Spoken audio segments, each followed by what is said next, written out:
Bonjour à tous. Aujourd'hui, j'aimerais parler de raréfaction obligataire et de la manière dont cela affecte les investisseurs.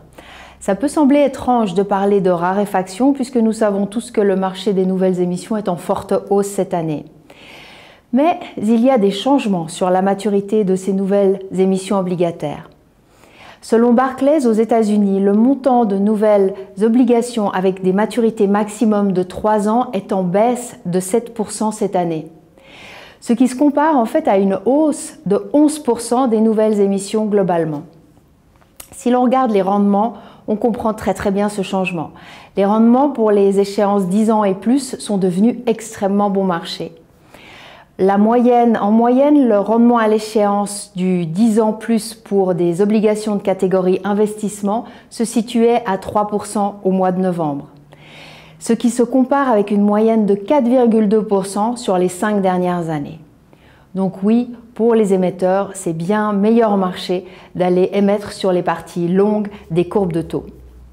Les nouvelles émissions avec des maturités jusqu'à 5 ans ne représentent que 14% des obligations émises cette année. C'est 3 fois moins que dans le segment 10 ans et plus, et c'est même moins que dans le segment 30 ans et au-delà, qui a une part de 20%.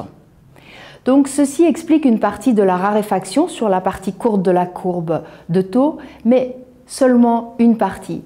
L'autre partie est expliquée par les émetteurs, puisque les émetteurs sont en train de racheter leurs obligations de courte maturité pour gérer leurs dettes.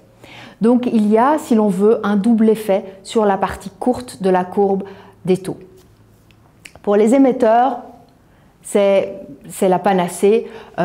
Plus de marge de manœuvre pour gérer leur bilan. Ça leur permet de diminuer leur risque de refinancement à court terme. Ça leur permet également de capturer des coupons plus bas pour une période plus longue.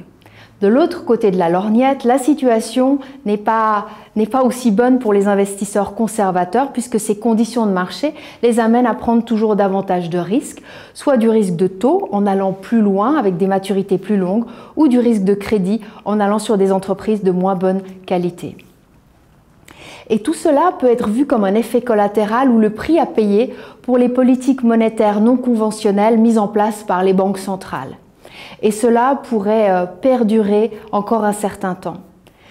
Nous nous souvenons au mois de mars, quand la liquidité a disparu, le stress est monté et nous avons tous commencé à nous demander quelles entreprises étaient capables de faire face à leurs dettes de court terme.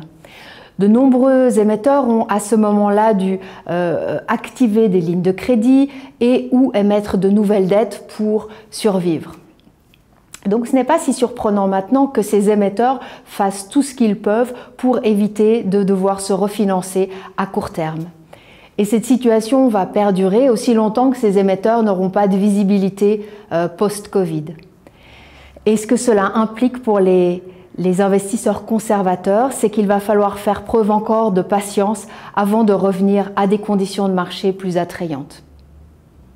Merci.